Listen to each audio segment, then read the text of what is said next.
Hello everyone, welcome back to our channel. I am Dr. Abhijit, BVSciENT internship student. तर महाराष्ट्रातील सर्व विद्यार्थ्यांसाठी खूप महत्त्वाची इम्पॉर्टंट अपडेट मी आज घेऊन आलोय. ज्या विद्यार्थ्यांना महाराष्ट्रात BVSciENT म्हणजेच वेटनरी कोर्स मध्ये ऍडमिशन करायचं आहे त्या विद्यार्थ्यांसाठी खूप महत्त्वाचं इम्पॉर्टंट अपडेट आज मी तुम्हाला शेअर करणार आहे. खूप साऱ्या विद्यार्थ्यांनी विचारलं की रिनीट होण्याचे चान्सेस किती आहेत आणि रजिस्ट्रेशन फॉर्म कधीपासून चालू होणार आहे, काउन्सिलिंग कधीपासून चालू होणार आहे, त्याबाबत आज सर्व अपडेट मी तुम्हाला सांगणार आहे. आणि वेटनरीच्या काउन्सिलिंग मध्ये कोणी पार्टिसिपेट करावं, किती मार्क्स वाले मुलांनी पार्टिसिपेट करावं जेणेकरून त्यांचे चान्सेस असतील, तर या सर्व विषयावर मी आज बोलणार आहे. सर्व टॉपिक मी तुम्हाला आज सर्व डिटेलमध्ये सांगणार आहे. आणि रजिस्ट्रेशन फॉर्म कधीपासून चालू होणार आहे याबाबत देखील महत्त्वाचं इम्पॉर्टंट अपडेट आज मी तुम्हाला सांगणार आहे. जर तुम्ही चॅनलवर नवीन असाल तर चॅनलला सबस्क्राईब नक्की करा जेणेकरून सर्व इन्फॉर्मेशन अपडेट तुम्हाला चॅनलवर नक्की मिळत राहतील. ती आहे तर फर्स्ट टॉपिक होता की रिनीट होण्याचे चान्सेस किती आहे. रिनीट होण्याचे चान्सेस जर सुप्रीम कोर्टने अजून काही निर्णय दिलेला नाहीये, परंतु काउन्सिलिंग स्टॉप होणार नाही म्हणजे काउन्सिलिंग थांबणार नाही याबाबत सुप्रीम कोर्टने सांगितलेलं आहे की काउन्सिलिंग चालू राहील म्हणून. सो त्यामुळे काउन्सिलिंग स्टार्ट झालेली आहे. महाराष्ट्रातील सर्व काउन्सिलिंग स्टार्ट होणार आहेत. त्याबाबत नोटिफिकेशन आलेलं आहे. Maharashtra animal and fishery science university म्हणजे जी वेटनरीची ऍडमिशन प्रोसेस कंडक्ट करते त्यांनी युनिव्हर्सिटीने नोटिफिकेशन दिलेलं आहे. मेडिकलची काउन्सिलिंग देखील नक्की चालू होणार आहे.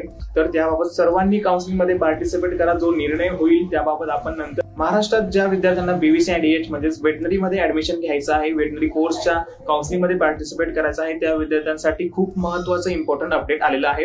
माप्सो युनिव्हर्सिटीने सांगितलेलं आहे की रजिस्ट्रेशन फॉर्मची डेट चालू झालेली आहे. ती डेट कधीपासून आहे आणि किती तारखेपर्यंत तुम्ही रजिस्ट्रेशन करू शकता. त्याआधी जर तुम्हाला BVSciENT म्हणजेच वेटनरीची जी ऑनलाईन काउन्सिलिंग प्रोसेस आहे ती कशी असते, काय असते, choice filling, registration form, each and everything सगळं पाहिजे असेल, गायडन्स पाहिजे असेल, कसा फॉर्म भरायचा, काय आहे, कारण ही प्रोसेस खूप किचकट असते मेडिकल काउन्सिलिंग पेक्षा.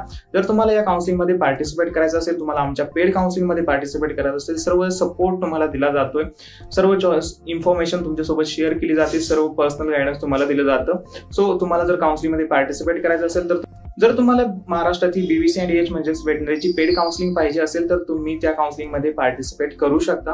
व्हॉट्सअप नंबर तुम्हाला डिस्क्रिप्शन मध्ये दिलेला आहे, त्यावर तुम्ही जाऊन कॉन्टॅक्ट करू शकता जेणेकरून तुम्हाला सर्व डिटेल इन्फॉर्मेशन प्रोव्हाइड केली जाईल. तर महाराष्ट्र म्हणजेच Maharashtra animal and fishery science युनिव्हर्सिटीने आज नवीन अपडेट दिलेला आहे. रजिस्ट्रेशन फॉर्म जी काउन्सिलिंग प्रोसेस आहे वेटनरीची महाराष्ट्राची ती चालू झालेली आहे. त्या रजिस्ट्रेशन फॉर्म चालू झालेले 25 तारीखपासून म्हणजे आजपासून रजिस्ट्रेशन चालू झालेले आहेत आणि 7 जुलैपर्यंत रजिस्ट्रेशन फॉर्म चालू राहतील. नवीन अपडेट जर आले तर म्हणजे रजिस्ट्रेशन फॉर्म जर एक्सटेंड झाले किंवा रजिस्ट्रेशनची डेट जर वाढली तर मी ते अपडेट नक्की तुम्हाला देईल. परंतु आता ही अपडेट आलेली आहे, तुम्ही रजिस्ट्रेशन फॉर्म भरायला चालू करू शकता. ऑफिशियल वेबसाईटवर तुम्हाला ऑफिशियल वेबसाईटची लिंक सुद्धा डिस्क्रिप्शन मध्ये प्रोव्हाइड केलेली आहे, त्यावर जाऊन तुम्ही रजिस्ट्रेशन करू शकता. तुम्हाला काउन्सिलिंग मध्ये पार्टिसिपेट करायचं असेल तर तुम्ही कॉन्टॅक्ट करू शकता. व्हॉट्सअप नंबर दिलेला आहे, कॉल करा, मेसेज करा, परंतु लवकर करा जेणेकरून तुमची काउन्सिलिंग मिस होणार नाही. आता काउन्सिलिंग मध्ये कोणत्या विद्यार्थ्यांनी पार्टिसिपेट करावं, ज्या विद्यार्थ्यांना खरंच कॉलेज मिळणार आहे की नाही याबाबत. परंतु मला असं वाटतं की सगळ्या विद्यार्थ्यांनी काउन्सिलिंग मध्ये पार्टिसिपेट करा, ज्यांना कमी मार्क्स आहेत त्यांनी देखील.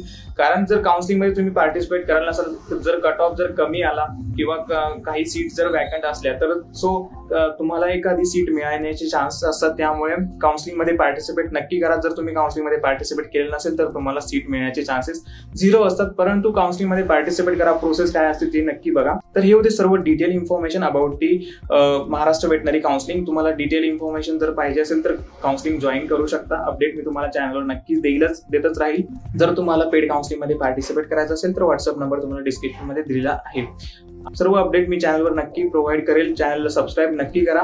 जर तुमचे काही डाऊट असतील, क्वेरीज असतील तर तुम्ही इंस्टाग्रामवर किंवा टेलिग्रामवर किंवा तुम्ही कमेंट बॉक्समध्ये नक्की सांगू शकता. Thank you everyone. भेटूया नवीन व्हिडिओ नवीन अपडेट सोबत.